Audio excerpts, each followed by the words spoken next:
Hello दोस्तों, स्वागत है सभी का हमारे चैनल पे। और मैं लेके आया हूँ आज जूनियर इंजीनियर मैकेनिकल का लेवल 6 का JEE/LDC का 25% कोटे का पेपर, जो कि दाहोद वर्कशॉप का है और 3/12/23 को हुआ है। 100 अंकों का पेपर था ये। 110 क्वेश्चन थे इसमें, 100 क्वेश्चन करने थे। 2 घंटे का टाइम है, नेगेटिव मार्किंग है। तो चलिए पेपर स्टार्ट करते हैं, देखते हैं पहला क्वेश्चन क्या है। तो पहला क्वेश्चन कह रहा है, रेल सेवक अनुशासन अपील नियम 1968 के अनुसार डीम निलंबन का आदेश जारी करने के लिए मानक फार्म का उपयोग करते हैं। तो इसमें SF2 फार्म का उपयोग करते हैं। दूसरा क्वेश्चन पूछ रहा है, गर्म मौसम के दौरान ठंडे पानी का प्रावधान संगठन द्वारा किया जाना चाहिए यदि उसके कर्मचारी इतने या उससे अधिक हों। तो इसमें 250 होना चाहिए, 250 सही है।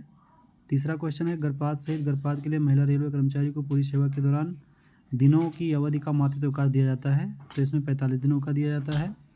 चौथा क्वेश्चन है, सामान्यतः RTI नियम 2005 के अंतर्गत सूचना प्राप्त करने की समय सीमा क्या है। तो ये 30 दिन है।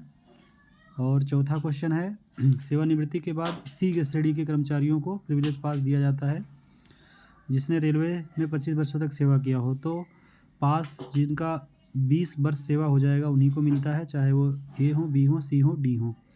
अब AB के लिए रिटायरमेंट के बाद 3 सेट पास मिलता है और CD के लिए रिटायरमेंट के बाद 2 सेट मिलता है। तो इसका आंसर B हो जाएगा, 2 सेट। छठा नंबर है, नॉर्मलाइज टाइम को कैलकुलेट करते हुए कर्मचारी को सभी एलिमेंट में इक्वल टाइम को 80% रेटिंग, जो कि D ऑप्शन में है, ये सही होगा। सातवां क्वेश्चन पूछ रहा है, निम्न से कौन सा PCO का प्रभाग नहीं है। तो इसमें PCO के अंतर्गत योजना, प्रगति और निरीक्षण आते हैं, जबकि BTC नहीं आता है। फिर आठवां क्वेश्चन है, यदि किसी स्कॉट द्वारा लिया गया समय 1000 घंटे है और मत समय 1400 घंटे है, तो उस स्कॉट का प्रोत्साहन भत्ते का प्रतिशत क्या होगा। तो इसमें 1400 में से 1000 घटाएंगे तो 400 आएगा। 400 × 100/1000 करेंगे तो 40 आएगा। इसमें ऑप्शन C सही है।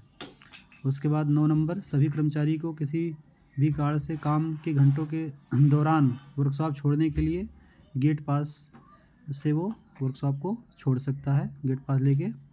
फिर 10 नंबर है, वो कौन सा व्यक्ति है जो प्रोसेस सीट में शामिल विभिन्न कार्यों के लिए अलाउड टाइम तय करने के लिए जिम्मेदार है। तो इसमें रेट फिक्सर होता है जो अलाउड टाइम को फाइनलाइज करता है।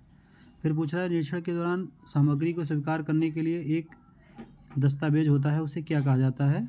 तो उसको रिसिप्ट ऑर्डर कहा जाता है।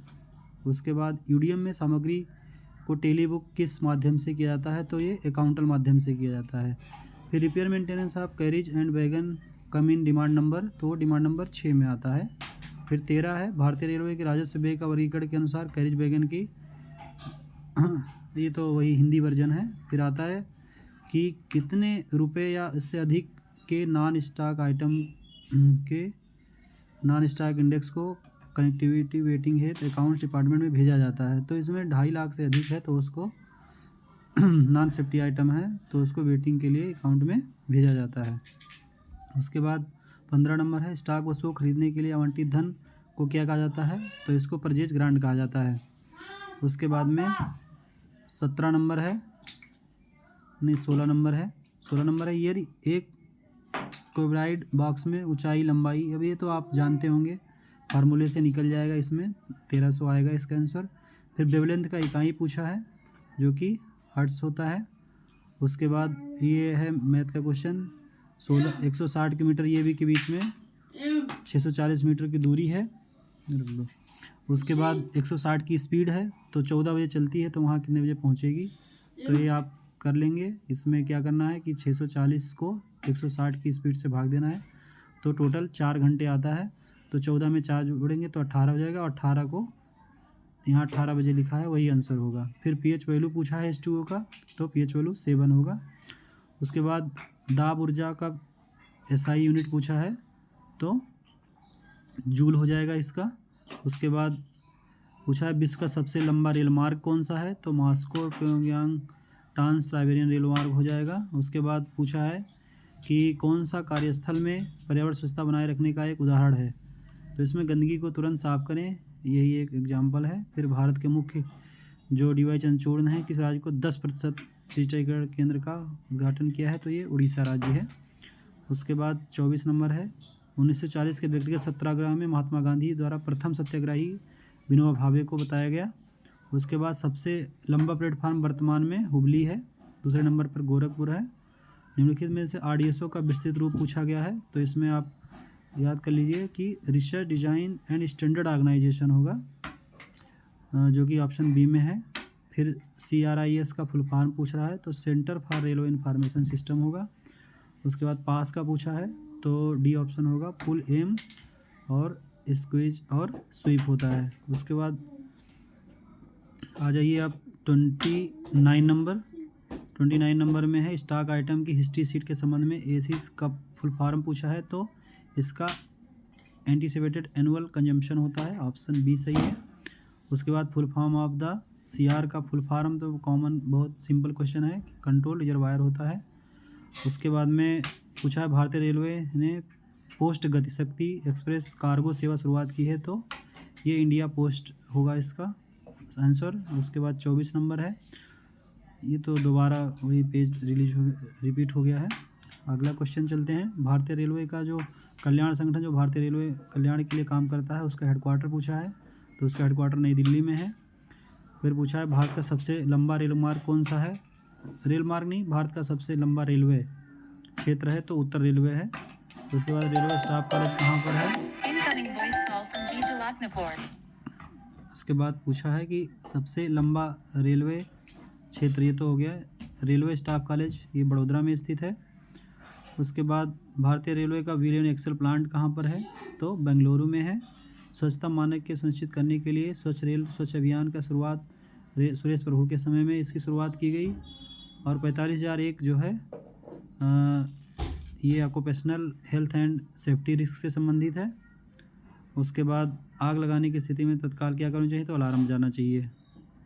उसके बाद में व्यक्तिगत सुरक्षा हेतु हमें मूविंग पार्ट्स के कपड़े पहनने चाहिए, तो ढीला कपड़ा मूविंग पार्ट्स के पास टाइट कपड़ा पहनना चाहिए।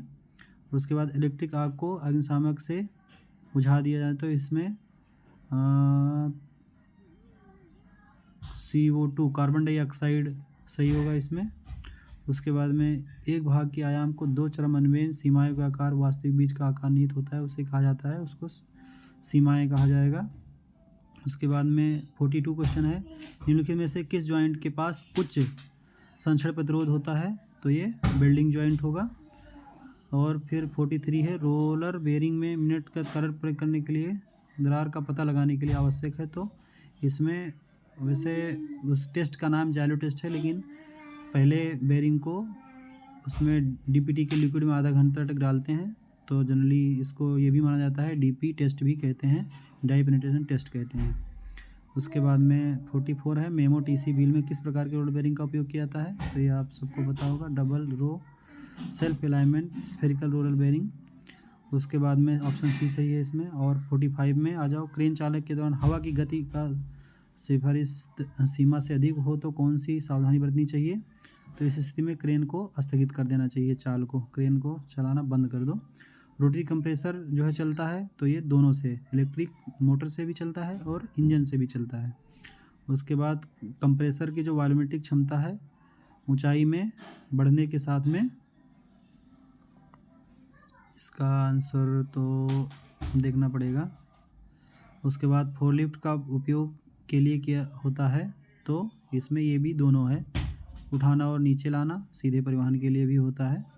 उसके बाद में यह कौन सा प्रकार की सामग्री हैंडलिंग उपकरण उठाने और भारी बोझ ऊपरी दिशा में ले जाने के समय उपयोग की जाती है? तो इसमें होस्ट हो जाएगा। 50 नंबर का पूछा है, टिक वेल्डिंग का में कौन सा करंट उपयोग किया जाता है? तो ACHF, क्योंकि इसमें टिक एल्युमिनियम टिक की बात कर रहा है। उसके बाद में GMAW वेल्डिंग प्रक्रिया में एम्परेज को सम्मिलित करने के लिए उसको आर्क की लंबाई, वोल्टेज, ओके, बाद में बाकी चीज़ें देखते हैं। 50 तक हो गया, अगला आप दूसरे वीडियो में बताएंगे।